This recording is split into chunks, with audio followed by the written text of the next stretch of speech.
ನಾನಿವತ್ತು ಹೀರೆಕಾಯಿ ಬಸ್ಸಾಂಬಾರು ಮಾಡೋದನ್ನು ತೋರಿಸ್ತಾ ಇದ್ದೀನಿ. ಮೊದಲಿಗೆ ಅರ್ಧ ಕಪ್ ಬೇಳೆ ಹಾಕ್ಕೊತಾ ಇದ್ದೀನಿ. ಅರ್ಧ ಕಪ್ ತೊಗರಿಬೇಳೆ ಮತ್ತು ಹೀರೆಕಾಯಿ ಮೇಲೆ ಸಿಪ್ಪೆ ಎಲ್ಲ ತೆಗೆದುಕೊಂಡು ಸಣ್ಣ ಕಟ್ ಮಾಡಿ ನೀರಲ್ಲಿ ವಾಶ್ ಮಾಡಿ ಇಟ್ಕೊಂಡಿದ್ದೀನಿ.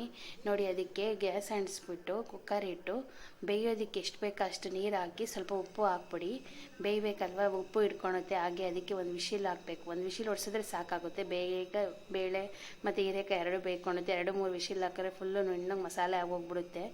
ಒಂದು ವಿಶಿಲ್ ಹೋಗಿದ ತಕ್ಷಣ ವಿಶಿಲ್ ತೆಗೆದುಬಿಡಿ. ಒಂದು ವಿಶಿಲ್ ಆಗಿದ ತಕ್ಷಣ ಬಸ್ಸಾಂಬಾರು ಮಾತ್ರ ತುಂಬಾ ಟೇಸ್ಟಿಯಾಗಿರುತ್ತೆ. ಹೀರೆಕಾಯ್ದು ಅನ್ನದ ಜೊತೆಗೆ ಮತ್ತು ಮುದ್ದೆ ಜೊತೆಗೆ ಚೆನ್ನಾಗಿರುತ್ತೆ. ಪಲ್ಯನೂ ಅಷ್ಟೇ, ಚಪಾತಿ ಜೊತೆಗೂ ತಿನ್ಬೋದು. ಈ ಥರ ಪಲ್ಯ ಮಾಡಿಕೊಂಡು ದೋಸೆ ಜೊತೆಗೂ ತಿನ್ಬೋದು.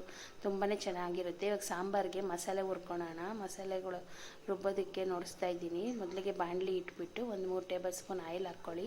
ಆಯಿಲ್ ಹಾಕ್ಕೊಂಡು ಒಂದು ಈರುಳ್ಳಿ ಕಟ್ ಮಾಡಿ ಇಟ್ಕೊಂಡಿದ್ದೀನಿ, ಒಂದು ಗಡ್ಡೆ ಬೆಳ್ಳುಳ್ಳಿ ಮತ್ತು ಒಂದು 5-6 ಮೆಣಸಿನ್ಕಾಯಿ ಹಾಕ್ಕೊಂಡಿದ್ದೀನಿ. ಒಣಮೆಣ್ಸಿನ್ಕಾಯಿ ಖಾರಕ್ಕೆ 1.5 ಟೇಬಲ್ ಸ್ಪೂನ್ ಅಷ್ಟು ಜೀರಿಗೆ ಹಾಕ್ಕೊಳ್ಳಿ.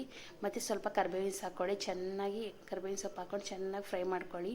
ಚೆನ್ನಾಗಿ ಹುರಿದಷ್ಟು ಟೇಸ್ಟ್ ಚೆನ್ನಾಗಿರುತ್ತೆ ಸಾಂಬಾರ್ದು. ಹುರಿದ್ಬಿಟ್ಟೆ ಹಾಕ್ಕೊಬೇಕು ಮಸಾಲೆಗಳು. ಹಸಿದು ಹಾಕ್ಕೊಂಡ್ರೆ ಬೇರೆ ಟೇಸ್ಟ್ ಬರುತ್ತೆ. ಹುರಿದು ಹಾಕ್ಕೊಂಡು ಮಾಡೋದ್ರಿಂದ ಬೇರೆ ಥರ ಟೇಸ್ಟ್ ಬರುತ್ತೆ. ನನ್ನ ವಿಡಿಯೋ ನಿಮ್ಗೆ ಇಷ್ಟ ಆಗಿದ್ದರೆ ಶೇರ್ ಮಾಡಿ, ಲೈಕ್ ಮಾಡಿ, ಸಬ್ಸ್ಕ್ರೈಬ್ ಮಾಡಿ, ಕಮೆಂಟ್ಸ್ ಮಾಡಿ.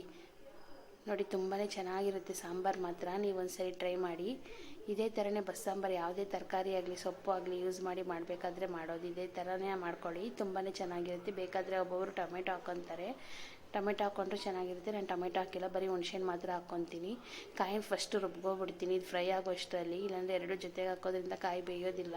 ನಾನು ತುರಿದು ಹಾಕಲ್ಲ, ಕಟ್ ಮಾಡಿ ಹಾಕ್ಕೊತೀನಿ. ಅದಕ್ಕೋಸ್ಕರ ನಾನು ಫಸ್ಟ್ ಕಾಯಿನ ರುಬ್ಬಿ ಇಟ್ಕೊಂಡ್ಬಿಡ್ತೀನಿ. ನೋಡಿ, ಹುರಿದಿರೋ ಮಸಾಲೆಗಳನ್ನೆಲ್ಲ ಹಾಕ್ಕೊಂಡು ಒಂದು ಸ್ವಲ್ಪ ಕೊತ್ತಂಬರಿ ಸೊಪ್ಪು, ಸ್ವಲ್ಪ ಹುಣಸೆಹಣ್ಣು ಇಷ್ಟು ಹಾಕ್ಕೊಂಡು ನೀರು ಹಾಕ್ಕೊಂಡು ರುಬ್ಕೊತೀನಿ. ಬೆಂದಿರೋ ಬೇಳೆನೂ ಹಾಕ್ಕೊಬೇಕಾಗುತ್ತೆ. ಕಾಯಿ ಜೊತೆ ಬೇಳೆ ಹಾಕಿರ್ತೀವಲ್ಲ ಅದು ಹಾಕಿ ರುಬ್ಕೊಳೋದ್ರಿಂದ ತುಂಬಾ ಚೆನ್ನಾಗಿರುತ್ತೆ ಸಾಂಬಾರು ಮಾತ್ರ. ಒಂದ್ಸರಿ ನೀವು ಟ್ರೈ ಮಾಡಿ ನೋಡಿ. ಮುದ್ದೆ ಜೊತೆಗೆ ಮಾತ್ರ ಸೂಪರಾಗಿರುತ್ತೆ. ಮುದ್ದೆ ತಿಂದಿದ್ದವ್ರು ಅನ್ನದ ಜೊತೆ ಬೇಕಾದ್ರೆ ಚಪಾತಿ ಪಲ್ಯದ ಜೊತೆ ಚಪಾತಿನೂ ತಿನ್ಬೋದು. ಸಾಂಬಾರು ನೋಡಿ, ಒಗ್ಗರಣೆ ಮಾಡ್ಕೊಳಕ್ಕೆ 1-2 ಟೇಬಲ್ ಸ್ಪೂನ್ ಆಯಿಲ್ ಹಾಕ್ಕೊಂಡು ಸ್ವಲ್ಪ ಸಾಸಿವೆ ಹಾಕ್ಕೊಳ್ಳಿ. ಒಂದು ಅರ್ಧ ಈರುಳ್ಳಿ ಕಟ್ ಮಾಡಿ ಹಾಕ್ಕೊಂಡಿದ್ದೀನಿ. ಈರುಳ್ಳಿನ ಚೆನ್ನಾಗಿ ಎಣ್ಣೆಲಿ ಫ್ರೈ ಮಾಡ್ಕೊಳ್ಳಿ. ಒಂದು 5-6 ಎಲೆ ಕರಿಬೇವಿನ ಸೊಪ್ಪು ಹಾಕ್ಕೊಳ್ಳಿ. ಕರಿಬೇವಿನ ಸೊಪ್ಪು ಹಾಕ್ಕೊಂಡು ಈ ರುಬ್ಬಿರೋ ಮಿಶ್ರಣನ ಎಣ್ಣೆಲಿ ಚೆನ್ನಾಗಿ ಫ್ರೈ ಮಾಡಿಕೊಂಡು ಈ ಕಾಯಿ ಬೆಂದಿರೋ ನೀರು ಇರುತ್ತಲ್ಲ, ಕಾಯಿ ಬೇಳೆ ಬೆಂದಿರೋ ನೀರು, ಅದು ಇಟ್ಕೊಂಡಿರ್ತೀವಿ. ಆ ಬಸ್ಕೊಂಡಿರೋ ನೀರನ್ನು ಇದಕ್ಕೆ ಹಾಕಬೇಕು. ಕಾಯಿ ಮತ್ತು ಬೇಳೆ ಬೇಯೋದಕ್ಕೆ ಉಪ್ಪು ಹಾಕಿರ್ತೀವಿ. ನಿಮ್ಗೆ ನೋಡ್ಕೊಂಡು ನೀರು ಎಷ್ಟು ಬೇಕು ಅಷ್ಟು ನೋಡ್ಕೊಂಡು ಉಪ್ಪು ಖಾರ ನೋಡ್ಕೊಂಡು ಹಾಕ್ಕೊಳ್ಳಿ. ನಾನು 1.5 ಟೇಬಲ್ ಸ್ಪೂನ್ ಸಾಂಬಾರು ಪುಡಿ ಮತ್ತು ಸ್ವಲ್ಪ ಖಾರದ ಪುಡಿನೂ ಹಾಕ್ಕೊಂಡಿದ್ದೀನಿ. ಮೆಣಸಿನ್ಕಾಯಿ ಸುಮ್ಮನೆ ಟೇಸ್ಟ್ಗೆ ಹಾಕಿದ್ದೆ.